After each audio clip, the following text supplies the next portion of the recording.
What's up, everyone? This is Ed Blue coming with some more information about the Helium Network. Now, I did this video before, however, the sound was terrible. So thanks for your feedback, and we're gonna get it right this time. So this is the introduction to the Helium Network. The Helium Network, what is that? It is a long-range, decentralized wireless network that is intended to connect power-efficient sensors. I'll say that again. It's a long-range, decentralized wireless network that's intended to connect power-efficient sensors. We're going to break each one of those down. So, for the first one, long range. How long range are we talking about? Well, it could be more than 10 kilometers in rural areas.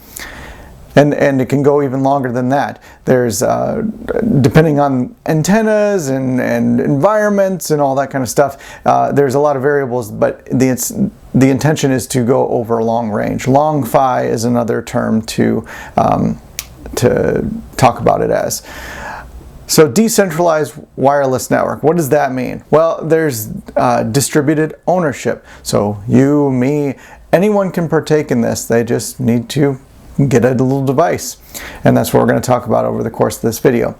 So okay, so wireless, what is that? Is it like the internet? Is it like my Wi-Fi? Yeah, actually kind of sort of. So this operates in the license-free sub-gigahertz frequencies. So this is airspace that is open to all of us to use. The FCC and many other countries of how they regulate the frequency space, this is intended to be a free space where the public can use it. So it's different frequencies worldwide. For us, it's in the US, it's about 900 and some megahertz. I forget the information. You can look it up. It's on the Helium's website. It does really matter if you're going to upgrade your antenna, but we'll talk about that in another video. All right, so when we're having this decentralized wireless network, it's like operating a telecom. And so because it's kind of disrupting that telecom space, we can reinforce or pay operators of these almost like, you think like a cellular tower, and that's what this is. So there's rewards for hotspot owners for the data received. So if a sensor transmits some information and it's picked up by a local tower, I'm going to say that because it depends on your setup. Let's just say it's picked up by the antenna on your miner. Whether it's a small antenna or a large antenna, it's picked up. And so there's data received and there's a reward for doing that. So like I said, these hotspots are kind of like cell towers. If you've ever seen a over-the-air TV antenna on top of someone's roof, this can occupy pretty much the same space. In fact, that's what I'm doing right now. So I got free TV, and I'm breaking that signal up all over my internal network. I'm not even using my cables that came with the house. I've converted that into wireless signal. So, and it goes over my network. So this is just like that same TV antenna that's on top of everybody's roof. This is just, for me, it's another antenna that's up there and operating and transmitting, receiving, all that kind of stuff. All right, so we talked about the long rangeness of it. We talked about decentralized a little bit. So what it means is that I can have one in my house, you can have one at yours, as long as they're separated by about 300 meters. Again, more information to come in later videos. So I really recommend you check those out. All right, so talked about the decentralized wireless network. All right, well, let's talk about those power efficientness of it. So these sensors, these things that emit data over the long ranges, they have batteries in them designed to last 1-3 years, somewhere in that range, maybe more. The intent, though, is that because of the long-range wireless communication that's going on, these will do little chirps of data. They're not to turn on the lights in your house or something like that. It's just not built for that kind of speed. This is, think about, well, we're getting into sensor data or sensors, a dog collar. So your dog gets lost. and you want to know where that dog is. Maybe it ran on a run, or maybe you just wanted to track where it went while it was out. So there could be a little sensor on a dog collar with a tiny battery that emits the location, and it goes around to my house, your house, all these houses around the neighborhood, and occasionally emits those signals, and so it gets picked up. So you can know where your dog is, or maybe think of it like a location tracker. I mean, that's really what it is, but think of like package tracking. So Amazon goes to deliver a device that maybe costs a lot, and they want to know where that package is at all times. And so they put one of those sensors in because it's worth it to track that package. So that's what it would do. It would just occasionally chirp out a location for that package and emit it, and it gets picked up by the decentralized wireless network, and then we can all get paid for that. All right, another sensor that's out there that's really cool, I think, is a mousetrap. And for years the adage has been, who can build a better mousetrap? Well, they finally did. So what this is a mousetrap knows exactly when it has a mouse in it. Think of all these companies that send people out to check these traps to see if there's a mouse in it. Well, now they don't have to proactively send somebody out to all these locations to check traps. They know without a doubt if there's a mouse in it or not. And that saves them money. So, and I think the cost, while I don't know exactly the cost of the device, the cost of operating this device over the course of the year through the data emissions that it would take is like fractions of a penny. And I want to say it's like even like thousandths of a penny over the course of an entire year, which is just nuts. That's so cheap. So very much a cooler mousetrap than in many years past. So of course the old ones always work. I use them, but this would actually be really, really cool. Agricultural sensors. So think of soil moisture sensors, or oh shoot, I'm trying to think of some other things. Cattle tracking for health information on livestock, maybe location as well. So you can get not only location, but also health data, heart rate, temperature, that kind of stuff that they can get. There's even, I thought I saw something that like can be in pill form and that they get the livestock to swallow, and then it goes through the system and emits certain information about them. Really cool applications for it. Think of a farmer wanting to save just a little bit of money, and if they knew where their cattle were at all times, that actually might reinforce or save them some money by knowing which way they need to go around their land. So if they know that, say they got an oblong piece of land and their home is over here and the cattle are over here, but they tend to be over here, well, then they're going to have to drive around the entire section in order to find out that their cattle have been up here the whole time. So that's wasted gas. So if they knew without a doubt, oh, I can just go out, take a right, and then no, oh, I can check on my cattle. Things like that. Temperatures for the cattle. If the cattle are getting overheated, cattle can take a lot, but even cattle have limits to it. And so I know this because one of my friends operates a livestock farm. So, and it's important that he knows if his cattle are getting too hot, especially on those dog days of summer when it's even over 100-degree heat. Also, other sensors are for environmental monitoring. Some of us are really concerned about the environment and tracking different levels of chemicals in the air. So this is another opportunity to collect information all over the globe of using these small, tiny sensors that chirp data every once in a while. And that is amazing data to empower all the research. You can't really argue with the data. Lots of people will, but you know, we can just make this data available to a global network of scientists, and then they can analyze it and make determinations about the data. So really cool applications there. All right, so going again over what is Helium. It is a long-range, decentralized wireless network intended to connect power-efficient sensors. Okay, so how technical do you have to be to partake in this? Or what do you have to have in your home to get a device to partake in the Helium network? Well, you need an Ethernet or a wireless internet connection, and you need power for that device, and you need, well, that's it. That's really it. I mean, if you're going to be a power user, we'll get into that. But at the basic level, you need an internet connection and power for the device. Okay, so what kind of power do you need for this? Is it gonna suck up a lot of power or not? It will take about as much as an LED light bulb. That's it. A standard LED light bulb. So very, very minimal power usage.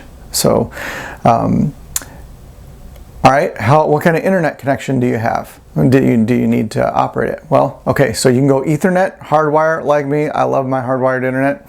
Or you can do a Wi-Fi connection as well. For a time I did that. I had the Hotspot put it in a little enclosure on my roof, on my mast, and with an antenna. And that worked very well, and I was using the wireless internet at that time. All right, so how much data does it use? Well, the literature says about 5 kilobytes a second. So not too much. If you expand that over the course of maybe a week to a month, really you're only talking about maybe a couple Netflix movies a week, if that. Of course, 13 to 17 gigabytes a month. If that, kind of will float around there. Feel free to check out the Helium Network's website. It's just helium.com. And then if you want to be a little more technical, there is a portion of the peer-to-peer network that operates on Helium. And if you have any technical ability at all, or you know someone who can help you do this, I'll give you another hint. If you know somebody who games a lot, you'll definitely want to talk to them, because they will help you set up some port forwarding that will occur. And that will just help the peer-to-peer network talk to each other. So your device can talk to another device. There's some stuff that we'll talk about later about how that operates behind the scenes.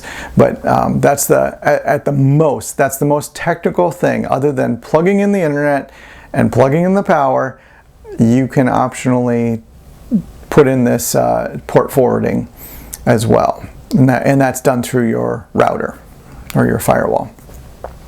All right, so what do you do if you're a super user or you want to earn a lot more? I'll have more videos on this, but at a very basic sense, you'll need some sort of antenna. You'll need some special coax cable. And then you'll want to mount it on your roof or some other externally mounted mast. That's what I have it on, big pole on top of my roof with my, as I said earlier, my over-the-air TV antenna. And then you'll also want to put in some sort of grounding for both lightning and static charge protection. And that's pretty simple. We'll go over that in other videos. But just from a basic sense, if you want to get into a little bit more of this and earn a little bit more, you want to upgrade your antenna and get a special coax cable. I believe that's called an LMR 400 cable. And there's multiple different connector types that you'll want to be aware of. So again, we'll have more information in those. I don't want to get too technical in this video. So that's how technical you need to be for operating on the Helium network. You also need a device. So what is that? Well, you'll need a miner, and that you can get that from helium.com, and they'll take you to another website. There's actually some more suppliers that are coming online soon, and so you'll be able to get those from them. If you want a free device, you can go to another provider like Emrit, that's E-M-R-I-T, and they will send you a free device, and then you kind of operate as a host. So you get a portion of their earnings. Okay, so earnings, you talked a little bit about that. Earning more, what does that mean? Okay, so here's where it gets a little bit more technical.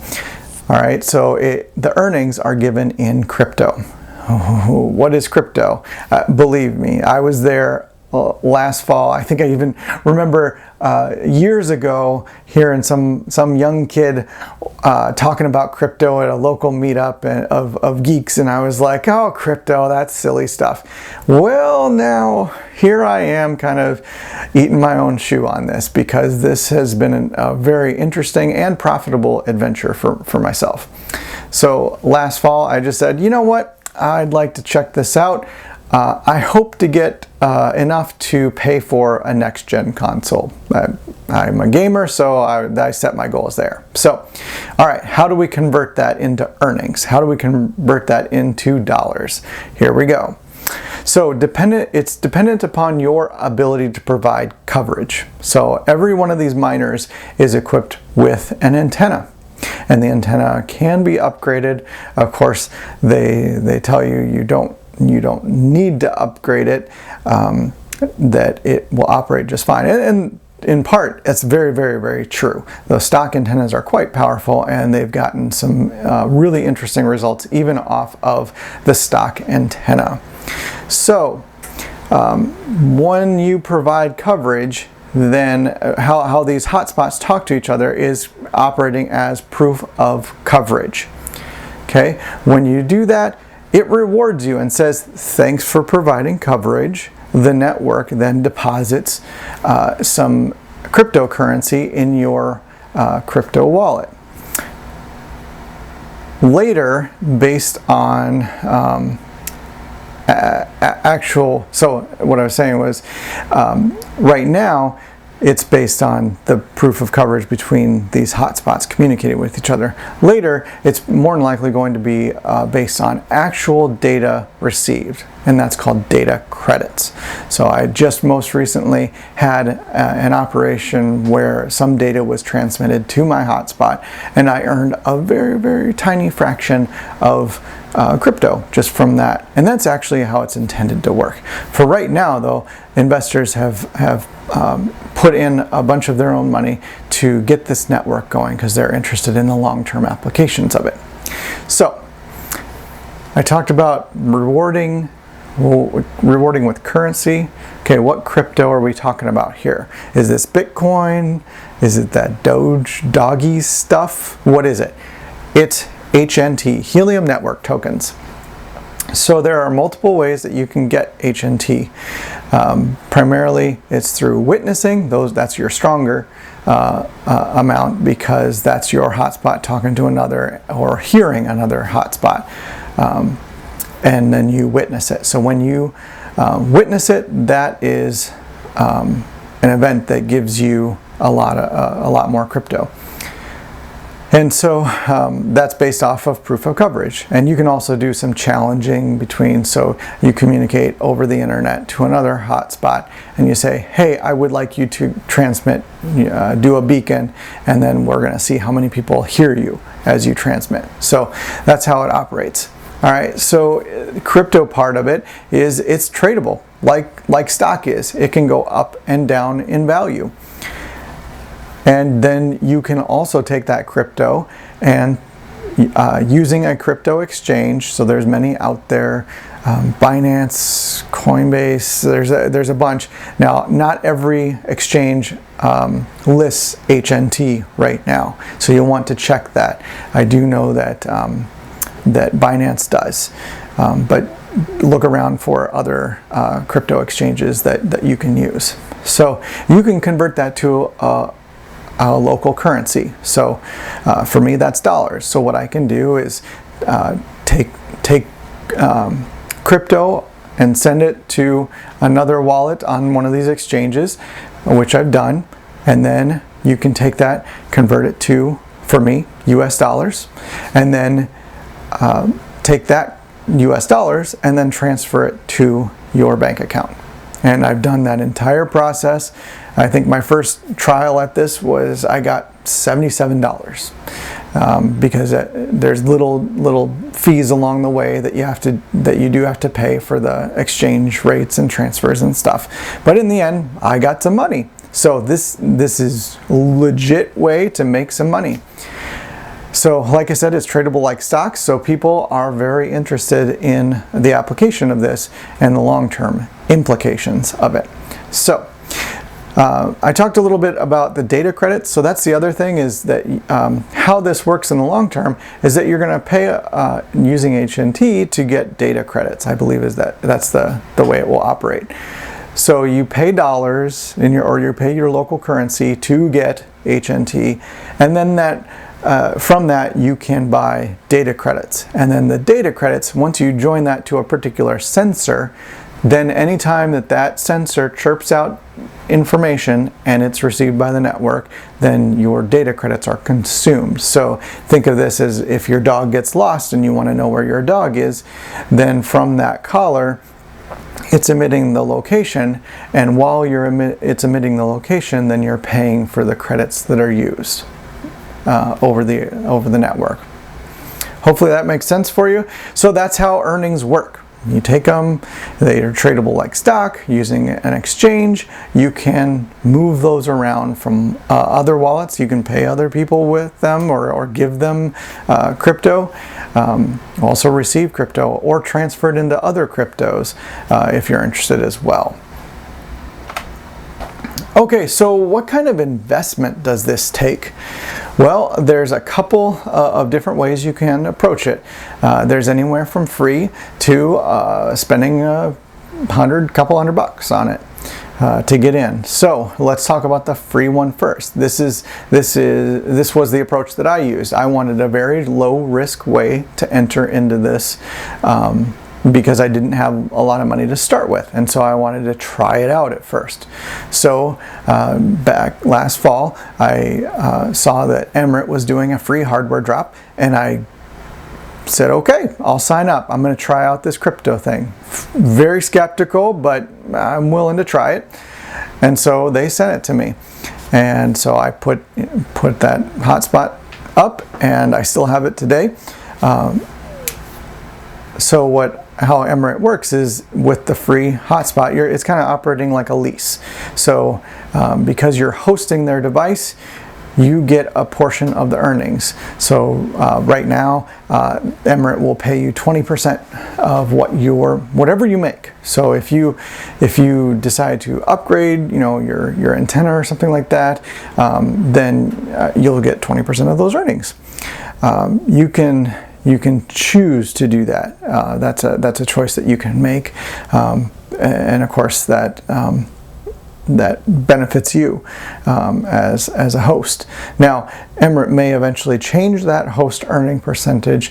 Everything that I've heard up until this point is that it may end up going more in favor of the hosts, but for right now, that's where it's at.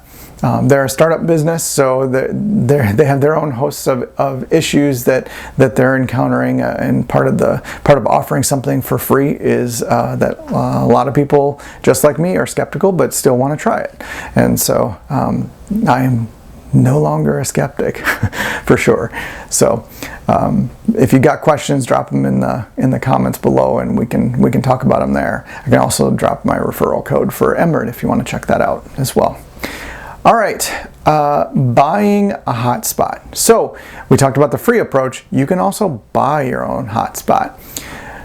Now, this used to be about 300 bucks, but they've raised the price of them. I have heard that by the end of the year, I think it's even the Helium CEO wants to get the price down to $100 per miner. So that's going to be great.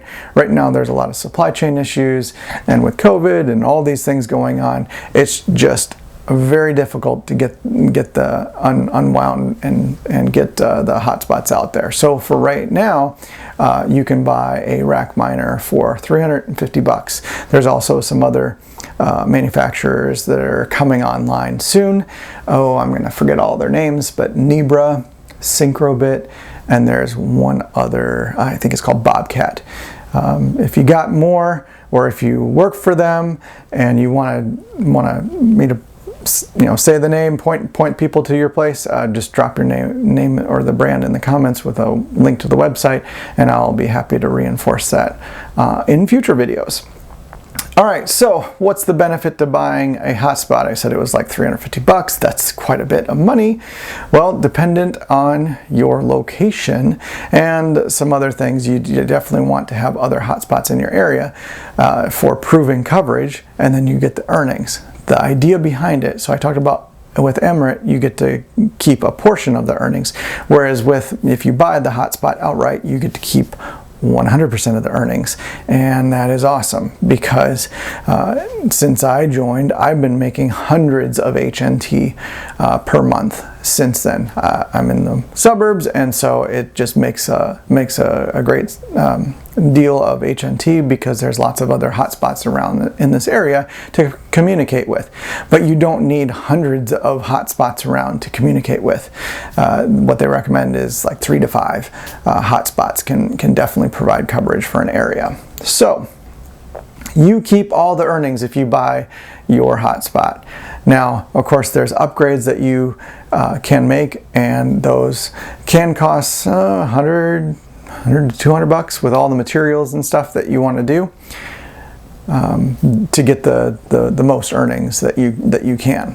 All right, so what kind of ROI is this? If you're talking about an investment, I want to know the ROI.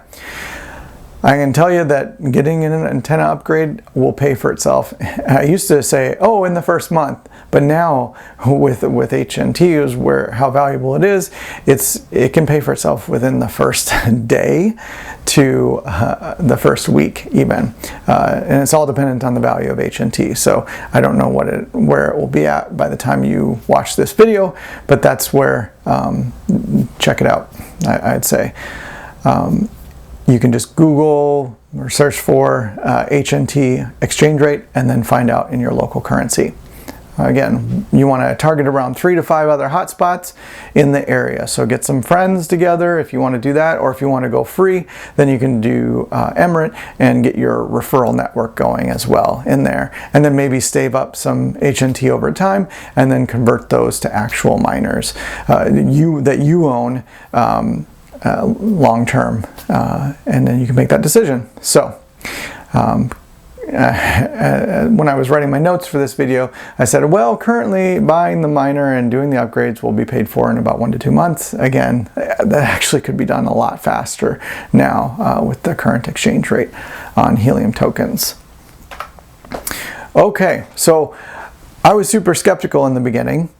And so I want to talk about, in this learning adventure that I've gone on, what are the risks, right? There's always some sort of gotcha with anything. Nothing's offered for free, right?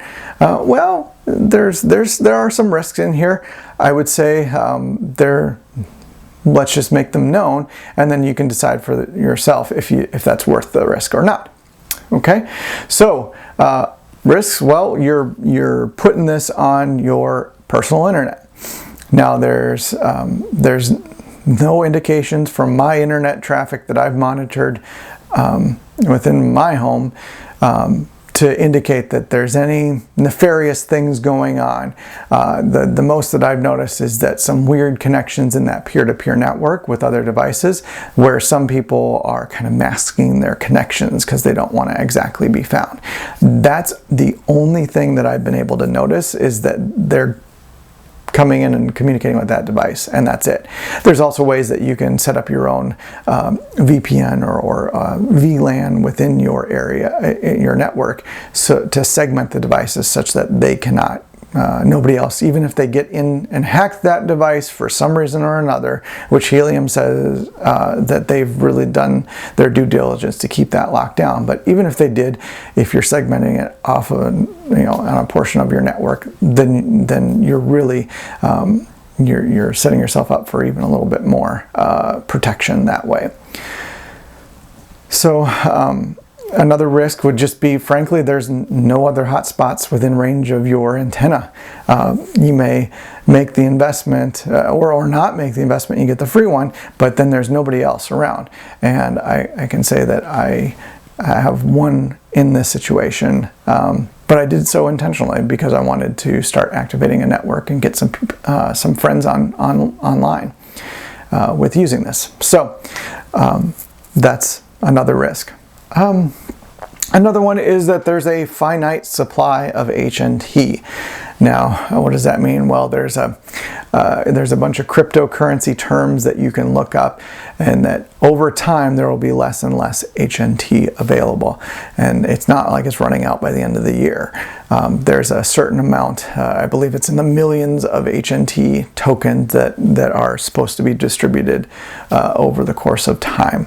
And then there's also halvening that's happening later this year, and many other cryptos are doing that portion as well, where they have the supply that will be mined over the course of the next period. So that is another risk, depending on when you enter the whole crypto thing and entering the Helium Network. Okay, now another risk is if you're doing a roof install. Number one, just getting up onto your roof could be a very unsafe operation, so you definitely want to use safety in doing that.